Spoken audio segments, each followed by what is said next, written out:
बुधनी विधानसभा उपचुनाव के लिए आज राजकुमार पटेल कांग्रेस प्रत्याशी ने कांग्रेस के प्रदेश अध्यक्ष जीतू पटवारी और पूर्व प्रदेश अध्यक्ष कांतिलाल भूरिया, सज्जन सिंह वर्मा, सचिन यादव, पीसी शर्मा, अजय सिंह, राहुल भैया और प्रदेश के पूर्व और वर्तमान विधायक की मौजूदगी में नामांकन जमा किया।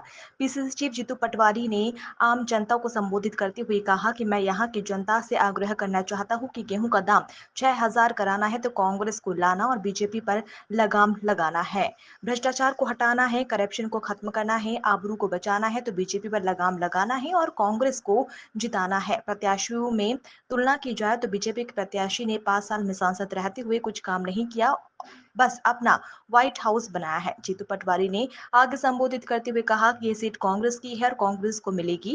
कांग्रेस प्रत्याशी राजकुमार पटेल ने आम जनता को संबोधित करते हुए कहा कि ये मेरा तीसरा उपचुनाव है।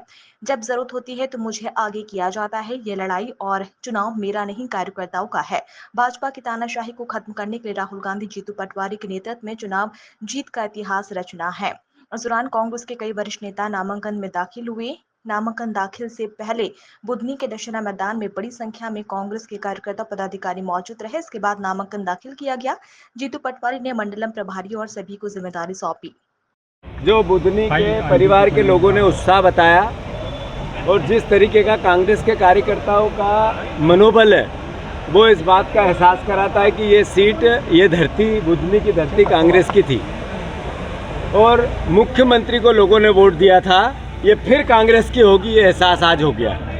जहाँ तक प्रश्न है, बुधनी की जनता को अवसर मिला इस बात का कि मध्य प्रदेश में भारतीय जनता पार्टी के 10 महीने की जो सरकार थी, वोट मिले थे शिवराज जी के नाम पे। अब वो मुख्यमंत्री तो है नहीं, तो जो वादे किए एक पूरा नहीं हुआ, तो लगाम लगाने का अवसर मिला है। प्रदेश की सरकार को सूस सांवल में लाने का अवसर मिला है, बुधनी को सौभाग्य मिला है। तो मैं बुधनी की जनता से फिर आग्रह करना चाहता हूँ कि आपके गेहूं का दाम 3,000 कराना है तो बीजेपी को लगाम लगाना है और बुधनी से कांग्रेस को जिताना है। अगर आपके धान के दाम 3100 कराना है तो बुधनी को अवसर मिला इस बात का कि बीजेपी पर लगाम लगाओ और कांग्रेस को जिताओ। अगर बहनों की आबरू बचानी है, करप्शन को कम करना है, बीजेपी के भ्रष्टाचार को हटाना है, ड्रग्स से, नशे से आपके बच्चे को बचाना है तो बीजेपी को लगाम लगाना है। तो बुधनी की जनता इसका अवसर उनको प्रदान हुआ है। राजकुमार पटेल जी हमारे जो प्रत्याशी सर्वसम्मति के प्रत्याशी हैं और एकजुटता से सब कार्यकर्ताओं ने इनके नाम पर सहमति दी। मैं मानता हूं उसी का एहसास आज की सभा में भी था, आज की रैली में भी था। पूरा स्वाभाविक रूप से प्रत्याशियों में भी थोड़ा तुलना हो रही है। तो एक तरफ है सांसद जी जिन्होंने एक काम नहीं किया, केवल सफ़ेद कोठी बनाने के अलावा, व्हाइट हाउस बनाने के अलावा, और एक तरफ है एक व्यक्ति जिसने कई प्रकार के आरोप प्रत्यारोप झेल के भी कांग्रेस के विचार को नहीं छोड़ा।